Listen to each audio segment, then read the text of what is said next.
महाराष्ट्र मुझे बहुत प्रिय है क्योंकि वहां के भक्तों में दीनता बहुत है, सरलता बहुत है। श्री तुकाराम जी महाराज, तुकाराम जी कौन है? आप सबने छत्रपति शिवाजी महाराज का नाम सुना होगा। छत्रपति शिवाजी महाराज भी जिनका सत्संग सुनते थे, जिनकी कथाएं सुनते थे, जिनको जाके प्रणाम करते थे, वो थे श्री तुकाराम जी महाराज। लेकिन उनकी पत्नी दिन भर लड़ती थी उनसे, इतना लड़ती थी, इतना लड़ती थी, इतना लड़ती थी कि श्री तुकाराम जी महाराज अंतर्निष्ठ हो गए। बिल्कुल ऐसे हो गए मेरा कोई अस्तित्व ही नहीं। अब पत्नी उनको बुरा बोले, भला बोले, कई बार तो हाथ भी उठा देती थी, लेकिन तुकाराम जी को बुरा क्यों नहीं लगता था? क्योंकि वो अपने आप को कुछ समझते ही नहीं थे। छत्रपति शिवाजी महाराज प्रणाम कर रहे हैं, वो व्यक्ति अपने आप को कुछ नहीं समझेगा। यही तो भक्ति सिखाती है।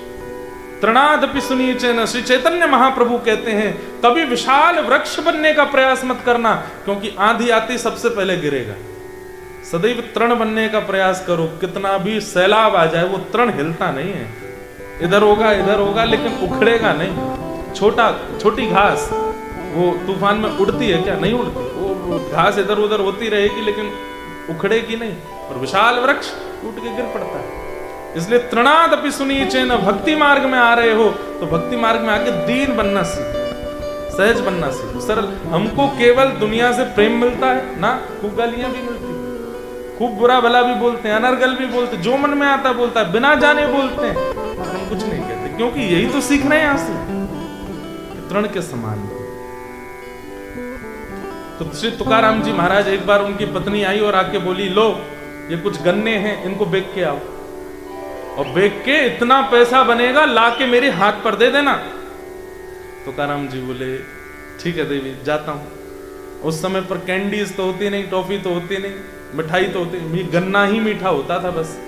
तो जैसे ही गन्ना लेके निकले तो तुकाराम जी के पीछे छोटे छोटे बच्चे चलने लगे, बाबा दे दो, बाबा हमको दे दो, बाबा एक दे दो। तो श्री तुकाराम जी, इतना दया आ गई उनके चित्त में, बालकों को वो गन्ना बांटने लगे, तू भी ले जा, ये ले, तू भी ले जा, अच्छा तेरे को भी चाहिए, तू भी ले जा, सबको बांट दिया। 12-13 गन्ने में से एक बचा बस। लौट करके जब आए तो पत्नी इतनी खुश हो गई उनकी देख करके, सारे बिक गए, एक बचा है, लाओ लाओ लाओ, इतने गन्नों का इतना पैसा बना होगा, मेरे हाथ पे रखो। तुकाराम जी ने वो बचा हुआ गन्ना रख दिया, बोले देवी यही बचा है। बोले पैसे कहाँ हैं इतने सारे? बोले पैसे थोड़ी, वो तो छोटे छोटे बच्चे आए, मैंने सब में बांट दिए। पत्नी को इतना गुस्सा आया, उसने उसी गन्ने को घुमा के दिया उनकी कमर पर। जैसे ही कमर पर घुमा के दिया तो गन्ना टूट गया। तो तुकाराम जी इतने खुश हो गए, मेरी पत्नी कितनी पढ़ी लिखी है। क्यों? मैं सोच रहा था एक ही बचा है, 2 लोग कैसे खाएंगे, तूने बढ़िया तोड़ के 2 कर दिए। आहा, कितनी बुद्धिमान हो। मैं अपमान कर रही हूं तुम्हारा, तुमको बिल्कुल भी फर्क नहीं पड़ता। तुकाराम जी महाराज बोले, मैं हूं कौन जो मेरा सम्मान हो? मैं हूं कौन जो मेरा अपमान हो? क्या है ऐसा मेरे पास जिससे मैं सम्मान के आदि में रहूं? और क्या है ऐसा मेरे पास जिससे मैं अपमान से दुखी हो जाऊं? ये आंखें देखती हैं क्योंकि ठाकुर जी दिखाते हैं, जिस दिन चाहेंगे अंधा कर देंगे। मेरे वश में मेरी आंखें नहीं है तो फिर मैं अभिमान इन आंखों का क्यों करूं?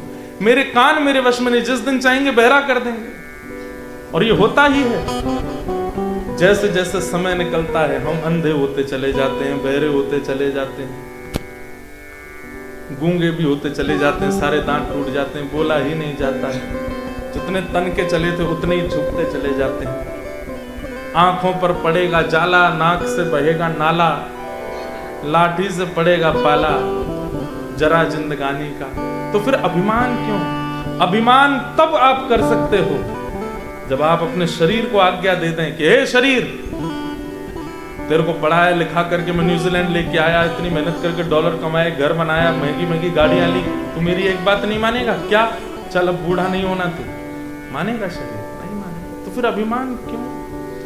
अभिमान उस पर किया जाता है जिस पर आपका अधिकार है, पर जो शरीर आपकी एक नहीं सुनता है उस पर अभिमान क्यों करते हैं? इसलिए पिताजी सबसे पहली बात कि व्यक्ति अहमत्व का त्याग कर दे।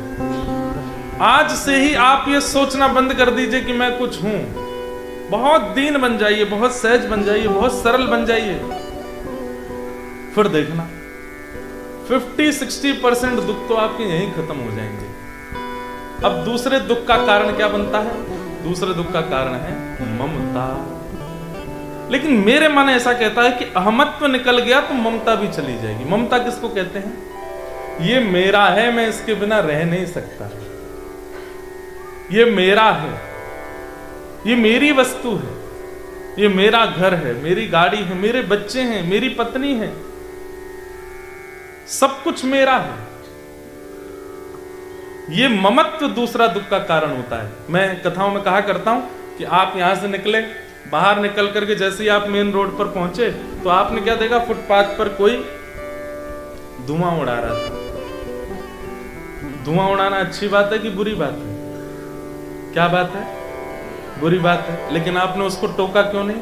क्योंकि अपना नहीं है। लेकिन उन्हीं में ही कोई अपना हो, आपके चाचा का बेटा हो, आपका ही बेटा हो, आपका बेटा होगा तो क्या करोगे? तुरंत महाराज हैंड ब्रेक खींच करके उतर करके 2 झापड़ दोगे, निकाल के फेंकोगे, घर पे ले जाके उल्टा उसको मारोगे, पत्नी से शिकायत करोगे, बहनों से बोल दोगे, सब उसको डांटेंगे, फटकारेंगे। क्यों?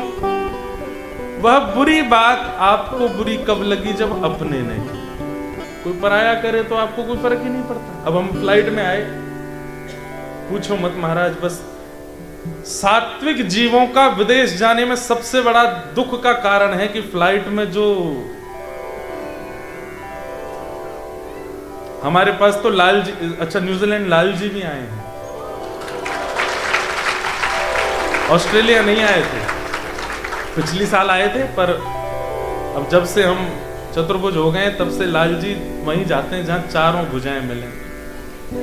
तो लाल जी आए हैं न्यूजीलैंड भी, तो लाल जी को लेकर के आए। रास्ते में जब भोजन तो नहीं बोलना चाहिए उसको, खाना, जब खाना परोसा जाता है, अच्छा जिस फ्लाइट में भारतीय हूँ वहां फिर भी चल जाती है चीज, जैसे इंडिया से सिंगापुर आए तो उसमें भारतीयों की संख्या ज्यादा है तो फिर भी ठीक है, वो लोग सब वही भारतीय भोजन करते हैं। लेकिन न्यूजीलैंड से जो यहाँ की फ्लाइट थी, वो सिंगापुर से जो यहाँ की फ्लाइट थी, उसमें तो एक भी, हम 3-4 भारतीय होंगे बस, 1-2 वैष्णव और थे, बाकी तो सब गोरे थे। वो तो क्या ही खाते हैं पता नहीं, इतनी दुर्गंध, मतलब कभी कभी तो लगता है कि इमरजेंसी गेट तोड़ के बाहर कूद जाए क्या। उस समय रक्षा करती है, ठाकुर जी के चरणों का इत्र इस पे लगा लेते हैं, ऐसे बैठे रहते, फिर उनको भी अजीब लगता है कि ऐसे क्यों बैठे हैं। हमारे एक पंडित जी थे, उनके वो तो इकोनॉमी में बीच वाली में और बैठे, 2 इधर बीच में, तो उनको ऑफर और कर रहे थे, you don't want to eat something? अरे देख तो लो तुम क्या खा रहे हो भाई। तो और फिर उसके बाद में शरबत पीते हैं, कड़वी वाली। एक बार की बात है, मेरे को आज याद आई बहुत टाइम बाद, मैं पिताजी के साथ आ रहा था वापस नॉर्थ अमेरिका से, तो हमारे बगल में एक चाइनीज बैठा था। अब वो खावे कम पिए ज्यादा, पीते भागवत में भगवान कहते हैं शरीर जर्जर होना है, ये उसको पता लगने लगेगा केवल ये दुस्वभाव आने से ही। शरीर की पीड़ा भी उसको ये लगेगा कि ठीक है जीवित रहने के लिए औषधि लेनी है, डॉक्टर को दिखाना है, पर उसकी पीड़ा से बहुत चिंतित नहीं रहेगा। हमारे वृंदावन के अधिकतर महापुरुष गंभीर रोगों से ग्रसित हैं, ऐसे रोग हैं कि उन रोगों का उपचार भी नहीं हो पाता है। हमारे यहाँ के कई महाराज जी ऐसे, वो दवाइयां भी नहीं खाते। पूज्य श्री मलुक पीठ वाले महाराज जी वो औषधि नहीं लेते। अब बन जाता है कोई ना कोई रोग, डॉक्टर कहता महाराज जी औषधि तो लेनी पड़ेगी, ना औषधि नहीं लेंगे, पता नहीं है किसने बनाई होगी, कहाँ बनी होगी, कैसी बनी होगी, इसको लेंगे रोग तो ठीक हो जाएगा लेकिन भगवत प्राप्ति में बाधा आ जाएगी, दवाई नहीं लेते। लेकिन उनकी कथाएं सुनो, उनके सत्संग में बैठो, उनकी बातें सुनो, वो हजारों मानसिक रोगियों को प्रसन्न कर देते हैं स्वयं रोग में होते हुए भी। क्यों? क्योंकि अहमत्व नहीं है, ममत्व नहीं। तो इन दो चीजों पर जिस व्यक्ति ने काबू कर लिया, उसको संसार की कोई ताकत दुखी नहीं कर पाएगी। देहे स्थिमां सरुधिरे भिमतिं त्यजत्वम् जाया सुतादिषु सदा ममतां विमुञ्चन् पश्यानिशं जगदिदं क्षणभङ्गुनिष्ठम् वैराग्य राग रसिको भव भक्तिनिष्ठ। कहते हैं कि जो इन दो चीजों को चित्त में ले आता है, अहमत्व और ममत्व से बचने लगता है, उसको संसार कैसे लगने लगता है? बोले क्षण भंगुर, जैसे बबल्स, एयर बबल और वाटर बबल्स कैसे होते हैं, स्पर्श कर दो तुरंत फूट जाते हैं। संसार ऐसा ही है, वो कितने दिन का है कुछ पता नहीं है। मुझे पता चला आज ही कि न्यूजीलैंड में यहाँ पास में एक वोल्केनो है।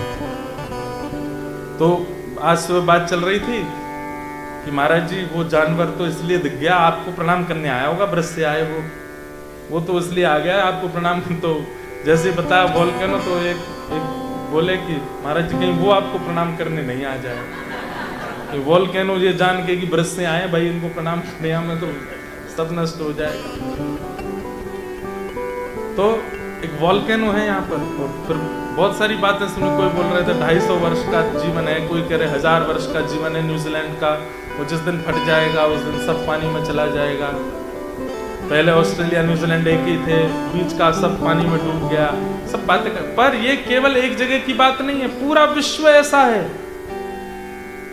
हम सबका जीवन ऐसा ही है। क्षण भंगुर पश्यानिशं जगदिदं क्षणभंगुनिष्ठम्। एक ही तरीका है, बोले क्या? जितने दिन हैं शेष जीवन के बचे, उतने जीवन में बस केवल भगवान नाम। कोई कहे गोविंदा, कोई गोपाला, कहे गोविंदा, कोई गोपाला,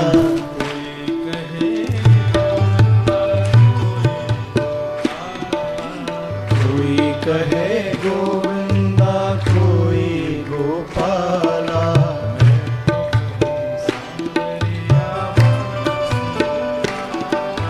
मैं तो कहूँ सांवरिया बांसुरिया।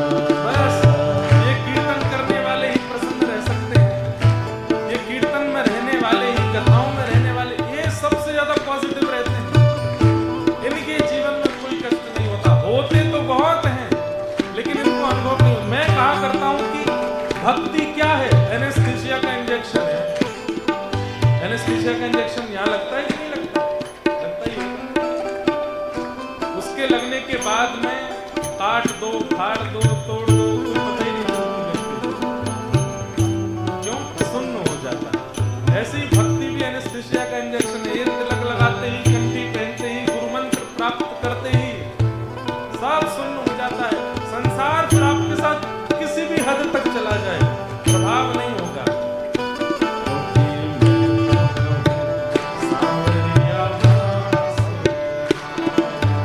मैं तो कहूँ सांवरिया बांसुरिया।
छलिया ही कह के बोला भीष्म कहते हैं बनवारी, अर्जुन कहते हैं मोहन, और दुर्योधन को छलिया कहता है, छलिया, जिसने छल करके पांडवों को जिता दिया। लेकिन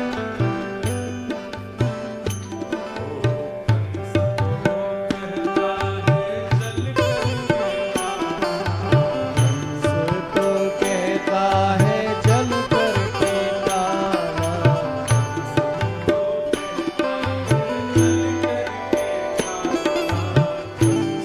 तो कहता है जल करके काला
बनवारी कहे, कोई मोहन कहे, कोई छलिया कहे, कोई कपटी कहे।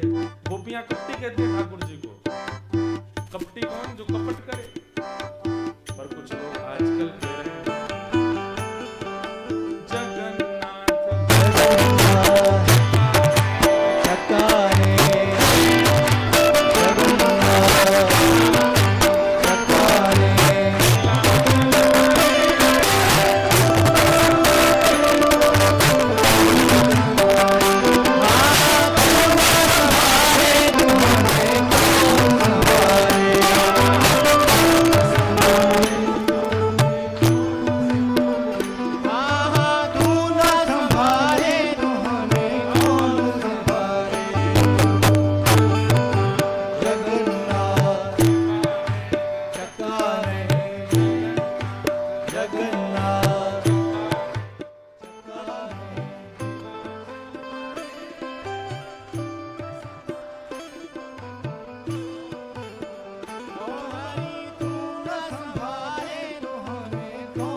निशम जगदिदं क्षणभंगुनी वैराग्य रसिको भव भक्त। ऐसे एक भक्त नेक्स्ट सुनो भैया, इसको सुनो। अच्छा, हमको स्ट्रिक्ट वार्निंग एक मिली है कि हम 9 बजे से ऊपर कथा नहीं कर सकते, हमको 9 बजे तक विश्राम करना ही पड़ेगा। तो इसलिए जितना टाइम मिले आनंद करो।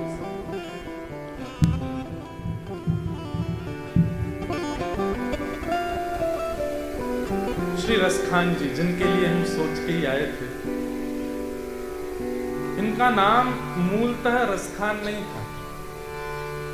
एक तो ये मुस्लिम थे और फिर ब्रज में आकर के इन्होंने ऐसी प्रेम निष्ठ भक्ति की कि लोगों ने इनका ब्रज में नाम रख दिया रस की जो खान है।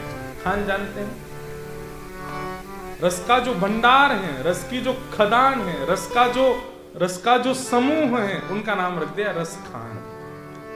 मूलतः इनका नाम सैयद इब्राहिम नाम इनका था और परिवार के लोग इनको मोमिन कहते थे।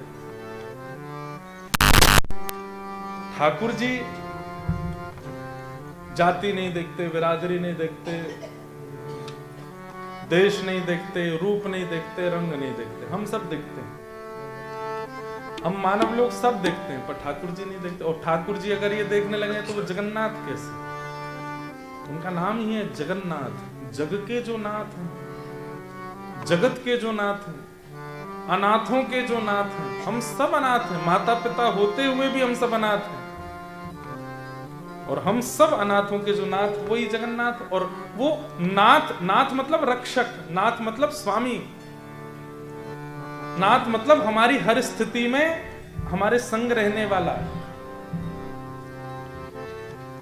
और वो नाथ तभी हो सकते हैं जब वो सब कुछ स्वीकार करें। एक पूज्य पिताजी एक पंक्ति गाते हैं, तू दयालु दीन, तू दानी हो भिखारी,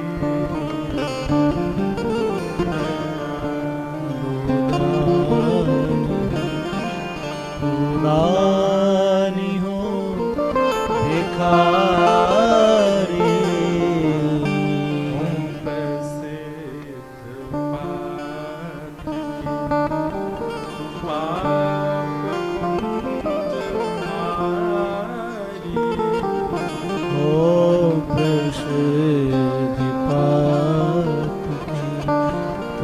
पाप पुंजहारी। नाथ तू अनाथ को अनाथ,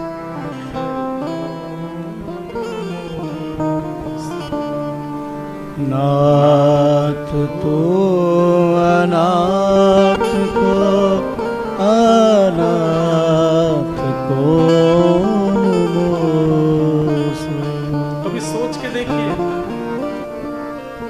आपका कोई है?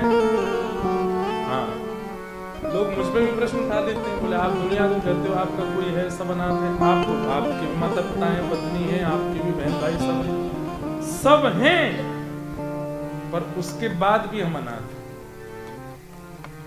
बुरा मानने वाली बात नहीं है, पर स्वार्थ लाग करें सब प्रीति, सबकी प्रीति आपसे एक स्वार्थ की है।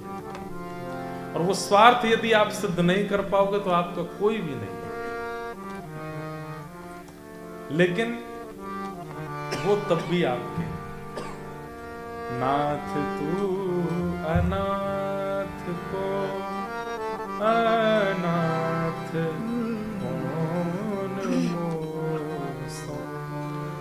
नाथ तू अनाथ को अनाथ कौन मोसो। मो समान आरत नहीं, मो समान नहीं, मोह समान आरत नहीं, मोह समान आरत नहीं, आरत हर तो सो तू दयालु दीन हो, तू दानी हो भिकारी, तू दयालु दीन हो, तू दानी हो भिखारी। ठाकुर जी सबके नाथ, इसलिए हर नाम के पीछे नाथ, द्वारिका नाथ, बद्रीनाथ, जगन्नाथ, रंगनाथ, श्रीनाथ, सब जगह नाथ। नाथ शब्द का मतलब ही होता है स्वामी, नाथ का मतलब रक्षक, नाथ का मतलब पति, पति को भी नाथ कहते हैं। हम सबके नाथ। रसखान शाहिद इब्राहिम पठान कुल में जन्मे थे। अब रसखान जैसे भक्तों के चरित्र को सुन के आपको एक चीज स्पष्ट हो जाएगी कि आपके चाहने से ठाकुर जी आपको प्रिय नहीं लग सकते। ठाकुर जी को आपके ऊपर दृष्टि पड़ी है, इसलिए आपके अंदर उनके प्रति प्रेम है। अगर वृंदावन प्रिय लगता है, व्रज प्रिय लगता है, कथा प्रिय लगती है, नाम प्रिय लगता है, तो इसका मतलब आपकी सामर्थ्य की परे की बात है ये। आप नहीं कर सकते थे, ठाकुर जी को आप प्रिय लग गए, इसलिए वृंदावन आपको प्रिय लग रहा है। और इस बात का प्रमाण ये सब मुस्लिम भक्त देते हैं, जिनमें पहला नाम रसखान। दो कथाएं आती हैं इनके वृंदावन प्राप्ति की, दोनों कथाएं हम सुनेंगे। एक कथा कि दिल्ली में रहते थे इनके माता पिता, एक जंग हुई थी दिल्ली में जिसमें इनके माता पिता मारे गए। तो ये एक मौलवी जी के साथ में रहते थे और वो मौलवी जी पढ़ाते थे बच्चों को। क्या पढ़ाते थे कि ये सब भी मौलवी बने आगे चल के। दिल्ली में इतना ज्यादा अशांति होने लगी थी कि फिर मौलवी जी को किसी ने, राजा ने निमंत्रण दिया कि तुम अपने सब मदरसे के बालकों को लेकर के आगरा आ जाओ। आगरा के लिए ये अपने सब मदरसे के बालकों को लेकर के निकले और उनको रास्ते में क्या बताते जा रहे हैं? आगरा से पहले हिंदुओं का एक काबा पड़ता है, उसका नाम है वृंदावन। तो सब बालक पूछने लगे, अब क्या बोलते हैं पता नहीं, उनके यहाँ मौलवी जी बोलते हैं, मौलवी जी, मौला जी, मुल्ला जी, मौलाना जी। एक भैया यहाँ पाकिस्तान के भी बैठे, सब जगह के लोग बैठे। तो मौलाना जी, अभी हम दीक्षा दे के आए वृंदावन में, कई बालक हैं। तो दीक्षा में पंच संस्कार होते हैं, जिसमें तत्व, पुण्य, मंत्र, नाम और याग। तो उसमें नामकरण संस्कार में सबका नाम पूछा जाता है और फिर गुरुदेव नया नाम रखते हैं। तो संसार में आपका वही नाम रहता है जो आपका जन्म से है, पर निकुंज में और ठाकुर जी की सन्निधि में आपका वो नाम रहता है जो गुरुदेव ने दिया। तो मैं सबके नाम पूछता हूँ। तो अभी पहले भी हो चुकी हैं, पर इस बार एक बालक आया, उसका मैंने पूछा, मैंने कहा क्या नाम है? अब आंखों से रोवे सरोवे। मैंने कहा बताओ क्या नाम है? तो उसने नाम बताया अपना, नशीन।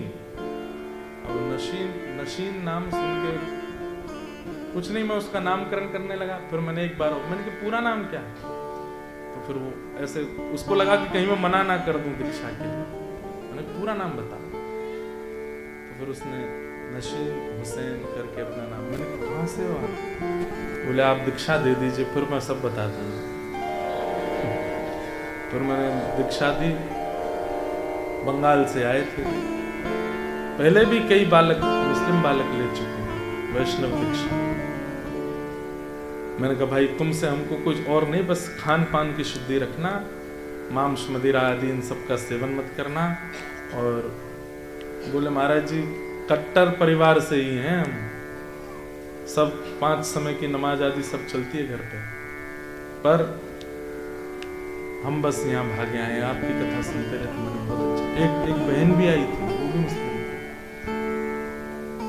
कई बार एक भारतेंदु हरिश्चंद्र हुए, उन्होंने रसखान के लिए कहा है, इन मुसलमान भक्त जनन पर कोटिक हिंदू वारी है। ऐसे मुसलमान भक्त हैं कि इन पर करोड़ करोड़ हिंदुओं को भी वार देना चाहिए।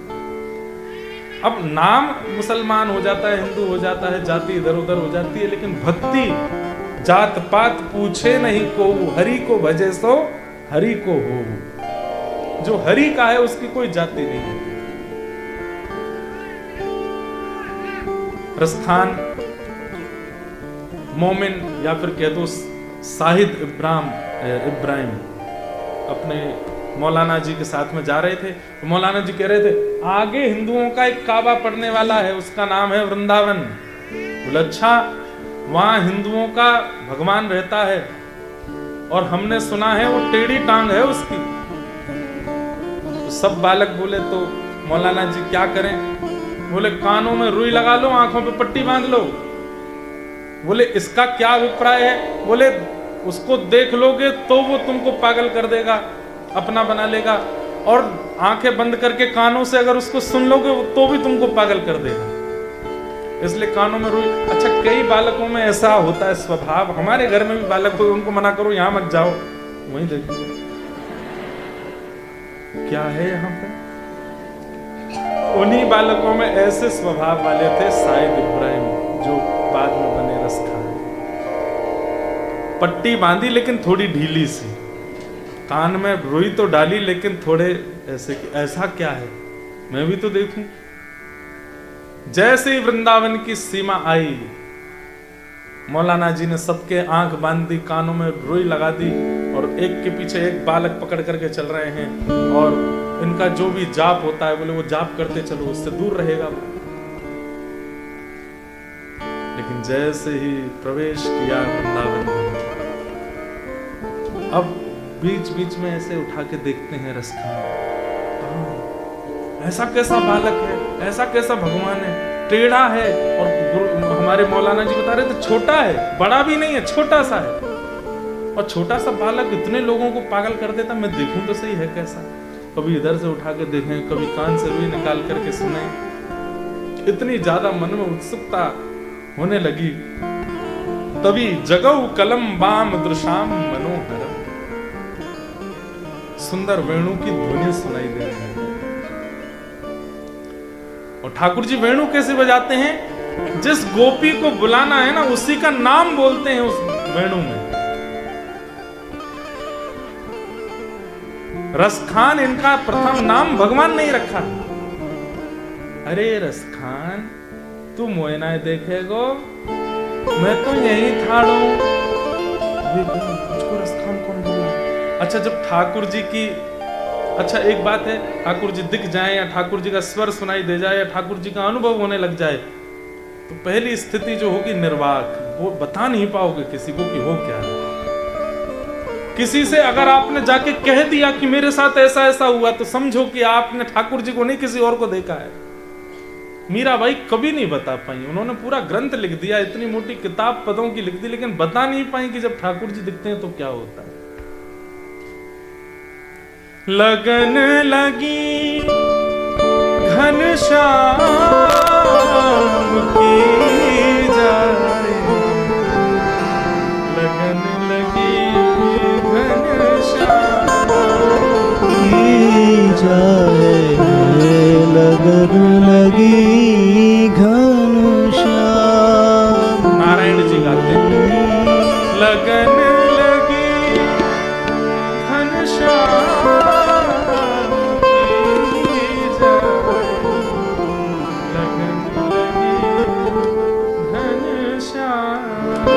की जाए, लगन लगी घनश्याम की।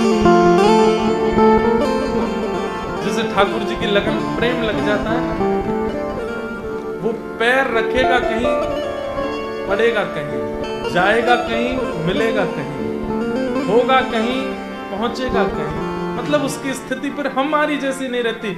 हम लोग कैसे, हमें विवेक है, ऐसे चलना है, ऐसे खाना है, ऐसे पहनना है, ऐसे रहना है। ठाकुर जी के प्रेम वाले वो बौरे होते, बावड़े से हो जाते हैं, उनको नहीं पता होता। रसखान चलता जा रहा है और वो स्वर कान में आता है, अरे तू आजा, मैं यहाँ खड़ा हूं, अरे देख यहाँ को देख ले एक बार। इतना सुंदर स्वर कि रसखान स्वयं को रोक नहीं पाया। प्रेम के जितने स्वरूप होते हैं, इस बार एडिलेड में कथा हुई थी, वहां मैंने प्रेम के 8 स्वभाव बताए थे और वो 8 स्वभाव एक साथ रसखान में प्रकट होने लगे, जिसमें पहला है नेत्रों से अश्रु गिरना, दूसरा है शरीर के रोंगटे खड़े होना, तीसरा है शिवरिंग होना, हाथ पैर कांपने लगना। कई सारे उसके 8 स्वभाव हैं, मिलेगा तो कल शायद यहां भी सुनाऊं। वो 8 स्वभाव एक साथ रसखान में प्रकट होने लगे और जैसे ही नेत्र खोल करके देखा, आहा, त्रिभंग ललित श्याम सुंदर मुरली मनोहर ऐसे खड़े और मंद मंद मुस्का करके रसखान को अपनी ओर बुलाए। एक क्षण की वो झलक दिखते ही ठाकुर जी तो अंतर ध्यान हो गए और रसखान मूर्छित होकर गिर पड़ा।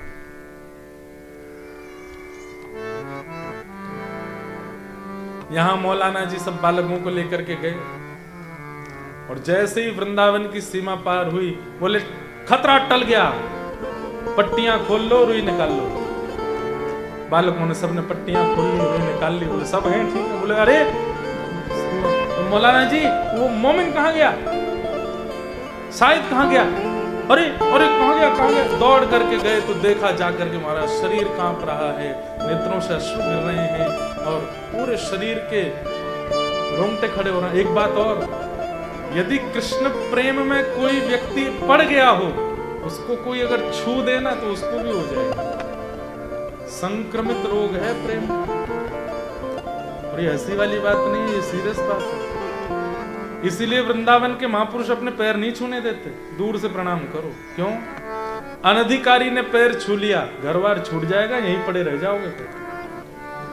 इसलिए महापुरुष पैर नहीं छूने देते। हमको भी आज्ञा 2 चीजों की, एक तो किसी के सिर पे हाथ मत रखना, किसी से पैर मत छुआना। गुरु पूर्णिमा छोड़ के, इसलिए गुरु पूर्णिमा पर पैर छुआए थे इस बार, पहली बार। ये तुम पैर नहीं छुआता, इसलिए हमारे वृंदावन के महापुरुष पैर नहीं छूने देते। क्यों? एक बार मैंने एक महाराज जी से पूछा तो महाराज जी बोले प्रेम लक्षणा भक्ति खुजली की तरह है। खुजली कैसी होती है? एक को होती रहती है, अगर दूसरा उसको छू दे तो उसको भी हो जाती है, और खुजाने में बहुत आनंद आता है। उस प्रेम में उसी को आनंद आता है जो कृष्ण प्रेम में है, दूसरे को नहीं पता होता, लेकिन दूसरे के स्पर्श से वो रोग लग जाता है। मौलाना जी ने तुरंत बालक को छूना नहीं, इसको छूना नहीं। पकड़ लिया, उस कालिया ने पकड़ लिया, टेढ़ी टांग वाले ने पकड़ लिया, भागो यहां से। और रसखान जी को वैसा ही रोता बिलकता छोड़ करके भाग गया। किसी रसिक ने जब आकर के देखा रसखान जी को, ले जाकर के यमुना जल पिलाया, व्रज की रज माथे से लगाई, 12 तिलक किए, क्योंकि जो शरीर की स्थिति थी ये किसी कृष्ण प्रेमी की ही है। कृष्ण प्रेमी की स्थितियां कैसी हैं? 6 लक्षण। वाक् गदगदा द्रवते यस्य चित्तम रुदत्य भिक्षणम हसति क्वचिच्च विलज्ज उद्गायत नृत्यते च मदभक्ति युक्तो भुवनम पुनातु। पहला, वाणी गदगद हो जाएगी। दूसरा, हृदय द्रवित हो जाएगा, कभी भी रुदन करने लगेगा, कभी भी हंसने लगेगा। और विलज्ज उद्गायत नृत्यते च, भुजा उठाकर के नृत्य कीर्तन करने लगेगा। ये 6 लक्षण भगवान कहते हैं मेरे भक्त के। जैसे हम अगर देखें तो पागल की उपाधि देंगे, पागल।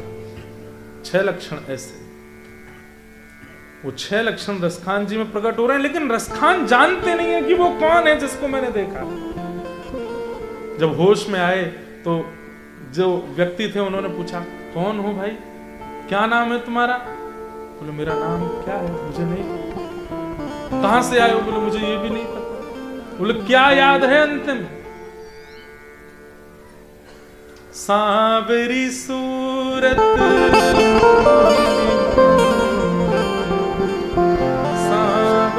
सूरत मोहनी मूरत, हृदय लियो चुराए, हृदय लियो चुरा, बाकी चाल चले मन बाकी चाल चले मनमोहन, अब जिए को नाही सुहाए। अब जिए को अब संसार का मुझे और कुछ याद नहीं, केवल इतना याद है, एक सांवला सा मोहिनी से मूरत थी उसकी। कौन था? अब सोचिए, कोई साधन नहीं है रसखान के पास, कभी जप नहीं किया, कभी गंगा स्नान नहीं किया, कभी तीर्थ नहीं गए, कभी प्रसाद नहीं पाया, कभी किसी महापुरुष की कथा नहीं सुनी, कभी कोई साधन नहीं किया था रसखान ने। जन्म से मुसलमान, ईद करते हैं, नमाज करते हैं, सब अपने धर्म के सारे काम किए, बस रोने लगे उस महापुरुष के चरण पर। कौन है वो? कौन है? मुझे कुछ नहीं चाहिए, केवल उनको देखना है, वो कौन है? तब उस महापुरुष ने बताया, बोले वो तो नंद नंदन। बोले कौन नंद नंदन? बोले नंद जी के लाला। कौन नंद जी? कौन उनके लाला? तब उस महापुरुष ने पूरी भागवत की कथा सुनी और संपूर्ण भागवत कथा सुना करके कहा कि ये है श्री कृष्ण। जब गोपी गीत में गोपियों को छोड़ करके अंतर ध्यान हो गए श्री कृष्ण, और गोपियां इधर उधर यत्र तत्र ढूंढ रही हैं, कृष्ण को पुकार रही हैं, उस समय रसखान की कथा सुनते सुनते स्थिति गोपियों जैसी हो गई, इधर गिरते हैं उधर गिरते हैं। बोले ऐसे ही मुझे छोड़ के चले गए, कहां चले गए? बुलाइए ना उन्हें। तब लोगों ने जांच पड़ताल की, उनको पता चला कि इनका नाम शायद इब्राहिम है, लेकिन ऐसे रस के समूह में है तो लोगों ने प्रेम से उनका नाम रसखान रखा। रसखान। अच्छा, एक बात, एक फिल्मी गाना है, मुझे उसकी लाइन याद नहीं, जो दिल प्यार करेगा, वो गाना कैसे है? हर दिल जो प्यार करेगा। वाह भाई हरिवंशी। हर दिल जो प्यार करेगा वो, भाई प्रेम का एक स्वरूप है। अगर व्यक्ति प्रेम में पड़ा है तो गाएगा जरूर। अच्छा, संसार का प्रेम प्रेम नहीं है, वो प्यार है। वो किसी वस्तु से अटैचमेंट है, स्वरूप से होगा, रूप से होगा, शरीर से होगा, बातों से होगा, वो एक अटैचमेंट है।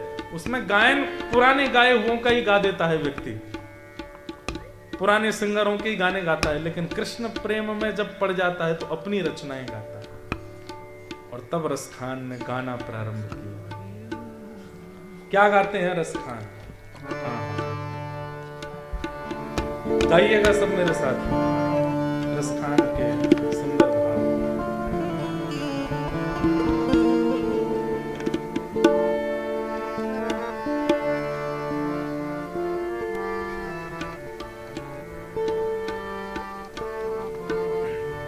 ब्रह्म में ढूंढो पुराण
सघन वन में जहां बीच में अवकाश हो उसको कुंज कहते हैं। सघन कुंज में मेरी दृष्टि पड़ी तब मैंने क्या देखा, रत्न सिंहासन पर आहा अनन्य चूड़ामणि श्री राधिका जी विराजमान थी और उनके चरणों में सिर झुका करके श्याम सुंदर बैठे। मैंने वहां देखा। क्या संकेत करना चाहते हैं रसखान? तुम कितने भी साधन कर लो पर श्याम सुंदर तो श्री जी को नाम भजवे से ही मिलेंगे, किशोरी जी को नाम भजवे से ही मिलेंगे। श्री राधा श्री राधा श्री राधा जपवे सो ही मिलेंगे। देखो दुरो वह कुंज कुटीर में रयो पलोटत राधिका। बस यहां दर्शन हुआ श्री रसखान जी को। पहला दर्शन तो हो ही चुका था, दूसरी बार यहां दिखे। इसके बाद रसखान जी को अब संसार नहीं सुहाता।